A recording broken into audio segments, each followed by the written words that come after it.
मनुष्य केवळ भाकरीवर नव्हे तर परमेश्वराच्या मुखातून बाहेर पडणाऱ्या प्रत्येक वचनावर जगेल. क्रिसट हे माझ्या प्रिय बंधू भगिनीनो, माणसाचं जीवन परमेश्वराने घडवलेलं आहे.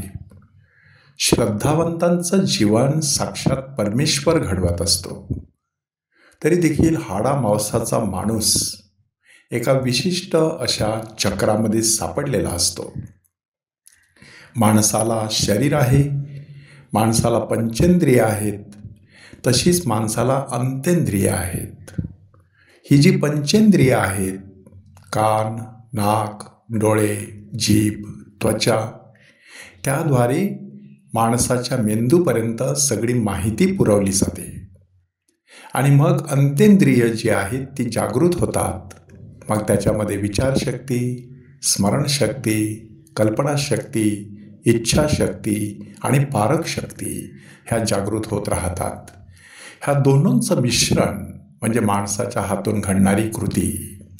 जर हे रसायन सुंदर असेल तर माणसामधून उदात्त अशा कृती बाहेर पडत असतात. मात्र हेच रसायन विकृत असेल, विषमय असेल, संसर्गजन्य असेल तर त्याच्या हातून दुष्कृत्ये घडत राहतात. आणि म्हणूनच माणसाला जीवनामध्ये सातत्याने मोहाच्या प्रसंगाला सामोरे जावे लागते. आणि माणूस अशा प्रकारच्या एका दुष्ट चक्रामध्ये सापडत असतो की पंचेंद्रियांनी बातमी पुरवली, अंतेंद्रियांनी निर्णय घेतला, हातून कृती घडली, कृती सातत्याने घडत राहिल्यामुळे सवय जडली, सवय जडल्यामुळे स्वभाव बनला, स्वभावामधून चारित्र्य जन्माला आलं. आणि मग एक जी प्रतिमा निर्माण झाली ती प्रतिमा आयुष्यभर माणसाच्या पाठीशी राहिली. अशा प्रकारच्या दुष्ट चक्रामध्ये माणूस सापडू शकतो. म्हणून मोहाचा क्षण फार महत्त्वाचा असतो. तो मोहाचा क्षण जणू काही एखाद्या अणुबॉम्बसारखा असतो.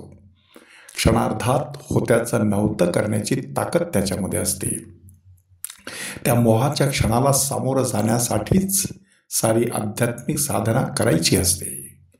प्रभू येशू ख्रिस्ताने 40 दिवस ही आध्यात्मिक साधना केली आणि त्यानंतर आलेल्या मोहाच्या प्रसंगांना तो मोठ्या धैर्याने सामोरा जाऊ शकला.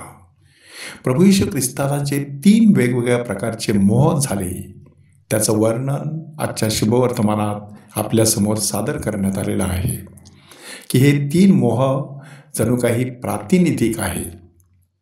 माणसाच्या जीवनामध्ये जे विविध प्रकारचे मोह येत असतात ते मोह 3 प्रकारचे असतात. शारीरिक असतात, आध्यात्मिक असतात आणि भौतिक स्वरूपाचे असतात. शारीरिक मोहामध्ये विशेष करून माणसाच्या भुकेशी संबंधित असलेले सगळे मोह येऊ शकतात. मग त्याच्यामधून अति खाणं, अतिमद्यपान, खादाड वृत्ती जन्माला येण्याची शक्यता असते. आणि म्हणूनच प्रभू येशू ख्रिस्ताला पहिला मोह घालण्यात आला की जर तू देवाचा पुत्र असशील तर ह्या धोंड्याच्या भाकरी होतील असं कर. आणि येशूने दिलेलं उत्तर किती सुंदर आहे की मनुष्य केवळ भाकरीवर नव्हे तर परमेश्वराच्या मुखातून बाहेर पडणाऱ्या प्रत्येक शब्दावर जगेल. ह्या ठिकाणी 2 प्रकारची भूक आपल्यासमोर सादर करण्यात आलेली आहे. एक आहे शारीरिक भूक की जी भाकरीने भागवता येते आणि दुसरी आहे आध्यात्मिक भूक की जी स्वर्गीय भाकर असलेला परमेश्वराचा शब्द ह्याद्वारे भागवली जाऊ शकते. ह्या प्रायश्चित्त काळामध्ये आपली कोणती भूक आपण भागवणार आहोत ते आपण तपासून पाहायचं आहे. उपवासाचं माध्यम आपल्याला त्यासाठी देण्यात आलेलं आहे. दुसऱ्या प्रकारचा मोह प्रभू येशू ख्रिस्ताला घालण्यात आला की ह्या जगातील सगळं वैभव तुझं होईल, फक्त माझ्यासमोर गुडघे टेक.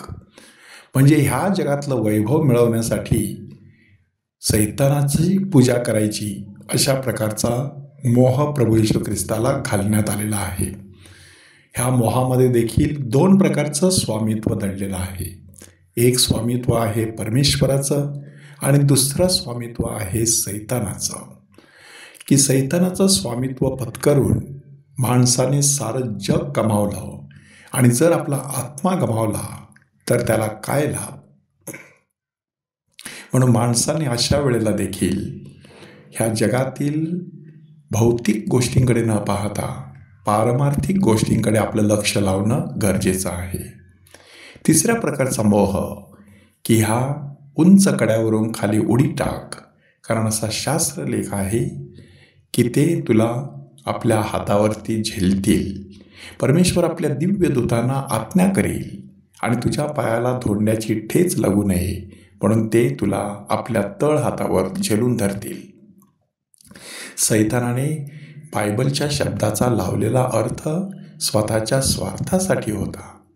प्रभू येशू ख्रिस्त मात्र बायबलचा अर्थ आपण स्वतःच्या स्वार्थासाठी नव्हे तर परमेश्वराची योजना समजून घेण्यासाठी आणि ती योजना प्रत्यक्ष कार्यान्वित करण्यासाठी लावायचा असतो असं आपल्याला सांगण्यात आलेलं आहे. ह्या प्रायश्चित्त काळात केवळ शारीरिक भूक भागवण्याऐवजी आपण आध्यात्मिक भुकेकडे अधिक लक्ष द्यावं. ह्या भौतिक जगातील सत्ता उपभोगण्याऐवजी परमेश्वराच्या चरणापाशी लीन व्हावं आणि बायबलचा अर्थ स्वतःच्या स्वार्थी हेतूसाठी लावण्याऐवजी त्यातून परमेश्वराची योजना समजून घेण्याचा प्रयत्न करावा. म्हणून परमेश्वराकडे विशेष कृपा आणि शक्ती मागूया.